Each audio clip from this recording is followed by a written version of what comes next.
شادی کرے گا تو مہر دے گا، لڑکی شادی کرے گی تو مہر لے گی. حالانکہ ضرورت لڑکی کو لڑکے کی ہے، لڑکے کو لڑکی کی ہے، دونوں کی ضرورت تو برابر ہے. لڑکا مہر دے اور لڑکی لے، کیوں؟ تاکہ یہ معلوم ہو کہ یہ سربراہ ہے، حافظ ناموس زن، مرد آزما، مرد کی ذمہ داری ہے. ہم نے اسی ضمن میں پاکستان میں ایک تحریک شروع کی، شادی بیاہ کے ضمن میں. یہ بھی ہمارا بڑا سوشل فنکشن ہے، بہت بڑا، اور اس میں فضول خرچیاں ہو رہی ہیں. حرام کی کمائی ہوئی کمائی جو ہے وہ پانی کی طرح بہائی جاتی ہے. ابھی مجھے ایک صاحب نے بتایا کہ ممبئی میں 2 شادیاں ہوئی ہیں مسلمانوں میں، ایک میں 1.5 کروڑ روپیہ خرچ ہوا، ایک میں 80 لاکھ خرچ ہوا. ہم نے وہاں اصلاحی تحریک شروع کی. ضیاء الحق صاحب نے بھی کوشش کی تھی، آرڈیننس پاس کیا تھا، لیکن یہ چیزیں قانون سے نہیں. آپ کہیں کہ کسی دعوت میں 50 سے زیادہ مہمان نہیں آئیں گے، وہ 100 آ گئے تو زیادہ زیادہ یہ ہوگا پولیس والوں کو رشوت کا کھاتا کھل گیا، جو یہ پیسے لے جائیے صاحب. کبھی کبھی وہ پکی پکائی جگہ لے جا کے اپنے تھانے میں بیٹھ کے کھاتے تھے. لیکن قانون سے نہیں بدلتا مزاج. ہم نے کیا طے کیا؟ دیکھو یہ ہے چٹان کی بنیاد. آپ کو بڑی اونچی بلڈنگ بنانی ہو تو دیکھنا پڑتا ہے چٹان نیچے بنیاد زمین کیسی ہے. تو بنیاد کیا ہے؟ آپ سادگی کرو، سادگی کرو، سادگی کرو، یہ واسطہ بے معنی ہے بالکل. اس لیے کہ غریب کی سادگی کچھ اور ہے، امیر کی سادگی کچھ اور ہے. سادگی کے ایک معنی تو نہیں ہے. لہذا کوئی جو ہے راک فاؤنڈیشن وہ تلاش کی جائے. وہ ہم نے کی تلاش. جو تقریب حضور سے صحابہ سے ثابت ہے ضرور کرو، ضرور کرو، ضرور کرو. عضوا علیہا بالنواجذ، اپنے دانتوں سے پکڑ لو اس کو. اور جو تقریب ثابت نہیں حضور سے اور صحابہ سے، یقیناً یہ کہیں باہر سے آئی ہے. یا تو ہمارا خاندانی پس منظر جو ہے، اکثر تو ہندوؤں سے مسلمان ہوئے، وہ سادات ہوں، صدیقی ہوں، فاروقی ہوں، عثمانی ہوں، وہی ہیں نا جو باہر سے آئے تھے. باقی تو اکثریت یہیں سے، وہ اپنا ہندوانہ پس منظر لے کر آئے. تو جس کا ثبوت صحابہ کے دور میں نہیں، وہ یقیناً باہر سے آئی ہوئی چیز ہے. اس میں پھر سادگی نہیں، اس میں کمی نہیں، جڑ سے کاٹو اس کو. اس بنیاد پر ہم نے 5 فیصلے کیے، ذرا سن لیجئے آپ بھی، اگر آپ کوئی سوشل ورک کرنا چاہیں اس کو عام کریں. نمبر 1، نکاح مسجد میں. حدیث موجود ہے، ترمذی شریف کی روایت، اعلنوا ھذا النکاح واجعلوہ فی المساجد. نکاح کا اعلان عام کیا کرو، مسجدوں میں منعقد کیا کرو. میں حیران ہوتا ہوں کیوں نہیں علماء کرام نے اس کی طرف توجہ دلائی. حدیث ہے. ہاں میں مانتا ہوں ان کا کہنا یہ ہے کہ یہ یہاں جو امر ہے کہ مسجد میں منعقد کرو، یہ امر وجوب کے لیے نہیں ہے، استحباب کے لیے. مستحب ہے یہ کہ مسجد میں. تو بھائی مستحب کیوں چھوڑ رہے ہو تم؟ وہ اس لیے چھوڑنا پڑتا ہے، مولوی بیچارے کی حیثیت ہے ہی نہیں معاشرے میں کہ وہ کہے جناب یہاں آئیے میرے پاس، میں نہیں آؤں گا آپ کے گھر نکاح پڑھانے کے لیے. وہ اپنا رجسٹر بغل میں دبائے بیٹھا سوکھتا رہتا ہے. وہ تو آنی تھی بارات عصر کے وقت، مغرب بھی جا رہی ہے، آئی نہیں، وہ بیٹھا غریب. پہلے 20-30 روپے ملتے تھے، اب 200 300 400 ملتے ہیں. اور کیا ہے؟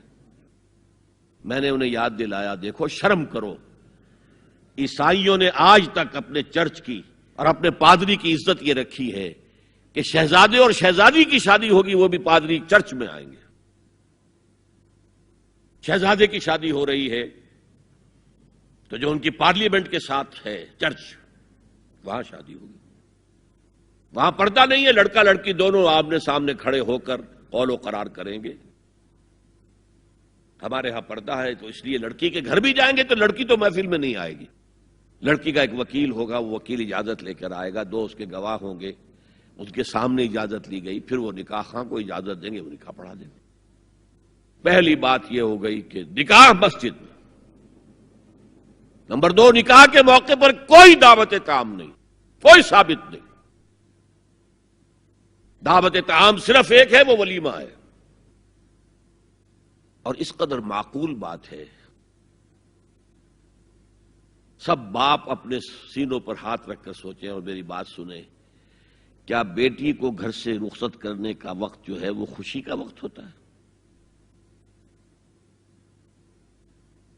جب بیٹی گھر سے جا رہی ہو، کوئی جانور بھی آپ قربانی کے لیے کوئی مینڈھا کو بکرا لے آئیں 8-10 دن پہلے اور بچے مانوس ہو جائیں تو وہ جب آپ ذبح کرتے ہیں تو پچھاڑے کھاتے ہیں کہ نہیں بچے؟ اور یہ لخت جگر ہے، نور چشم ہے، 18-20-22 برس گھر میں رہی ہے، وہ جا رہی ہے، خوشی نہیں ہے وہاں، صرف یہ ہوتا ہے اے سائی آف ریلیف کہ ایک ذمہ داری کا بوجھ تھا، اللہ نے آج پورا کرا دیا، اتروا دیا بوجھ۔ پھر بھی اندیشہ ہوتا ہے، پتہ نہیں مزاج ملے نہ ملے، نئے ماحول میں جا رہی ہے، وہاں جا کر ایڈجسٹ ہو یا نہ ہو، اندیشے پھر بھی ہوتے ہیں ذہن کے اندر۔ تو ان سے مرغ پلاؤ کھانا اور متنجن کھانا کوئی معقول بات نہیں ہے۔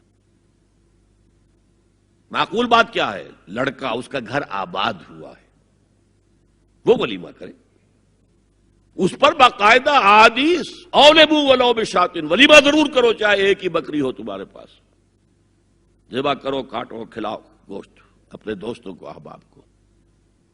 یہاں تک کہا کہ بے ست طعام الولیمہ، برا کھانا ہے ولیمے کا کہ اس میں غریبوں کو نہیں بلایا جاتا۔ ظاہر بات ہے، مسلی کھلانے کے لیے تو ولیمہ نہیں ہوتا، اپنے احباب کو، دوستوں کو بلایا جاتا ہے۔ پھر بھی میں تم سے کہتا ہوں کہ جسے ولیمے کے لیے بلایا جائے وہ اگر نہیں جائے گا تو اللہ اور اس کے رسول کے حکم کی نافرمانی کرے۔ تو جس رسول نے اتنی تفصیل سے حکم دیا ہو ایک دعوت کا، وہ دوسری دعوت میں بھی خیر ہوتا میں بیان کرتا۔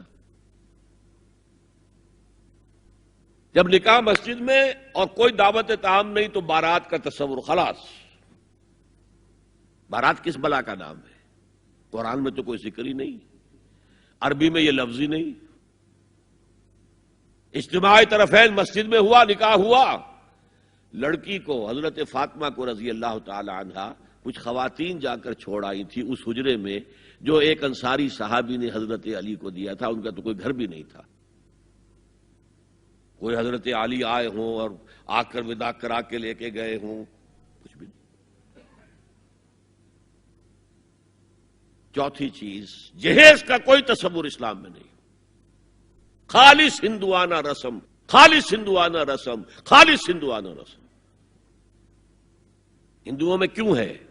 وہ اس لیے ہے، معقول بات ہے کہ لڑکی کا وراثت میں کوئی حصہ ہے ہی نہیں، وہ تو جب گھر سے نکل رہی ہے کچھ دے دلا کے رخصت کر دو، دان دہیج، یہ خیرات ہے، لڑکی کا حق کوئی نہیں ہے گھر پر۔ اسلام میں تو لڑکی وارث ہے، والد فوت ہوں گے وراثت تقسیم ہوگی، والدہ فوت ہوں گی کوئی ان کی ہے ملکیت وہ تقسیم ہوگی۔ شادی کے موقع پر کوئی جہیز اسلام میں نہیں، قطعاً نہیں۔ غلطی سے حضرت فاطمہ کے جہیز کو جہیز کہہ دیا گیا، وہ جہیز کیا تھا؟ ایک پیسہ بھی حضور کے اپنی جیب سے نہیں تھا۔ اس شادی میں خاص بات کیا تھی کہ دولہا کے ولی بھی حضور ہی ہے، اور کون ہے؟ علی کا کون تھا مدینے میں؟ اور دلہن کے والد بھی حضور ہیں۔ اب حضور پوچھتے ہیں حضرت علی سے، تمہارے پاس مہر دینے کے لیے کچھ ہے؟ عرض کیا میرے پاس تو کچھ نہیں۔ وہ فقراء صحابہ میں سے تھے۔ فرمایا مہر تو دینا ہے، تمہارے پاس ایک زرہ ہوتی تھی؟ جی ہاں زرہ تو ہے۔ انہوں نے یہ سمجھا زرہ تو جہاد کے لیے ہے، کوئی وہ دولت تو نہیں ہے۔ فرمایا جاؤ اسے بیچو یا گروی رکھ کے قرض لے کر آؤ۔ وہ گئے، حضرت عثمان نے خرید لی، اور کچھ دنوں کے بعد واپس کر دی ہدیتاً، یہ زرہ میں ہدیہ آپ کو کر رہا ہوں۔ اس وقت اگر کہتے چھوڑو علی، کہاں تو لو میں پیسے دے دیتا ہوں تمہیں، تو ان کی طبیعت پر بار ہوتا۔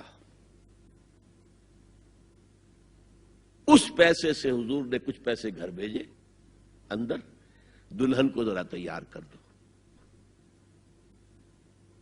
اور کچھ پیسوں سے وہ ایک گدا جس میں کھجور کی کھال بھری ہوئی تھی، اور 2 تکیے جس میں کھجور کی کھال بھری ہوئی تھی، ایک مشکیزہ، کنویں سے پانی تو لانا ہی ہے نا، ایک چکی جو ہو یا گیہوں ہو پیسنا تو ہے نا، کوئی ایک دو برتن اور، اللہ اللہ خیر صلی اللہ، یہ تھا جسے جہیز کہتے ہیں، جس میں ایک پیسہ بھی حضور کا شامل نہیں ہے۔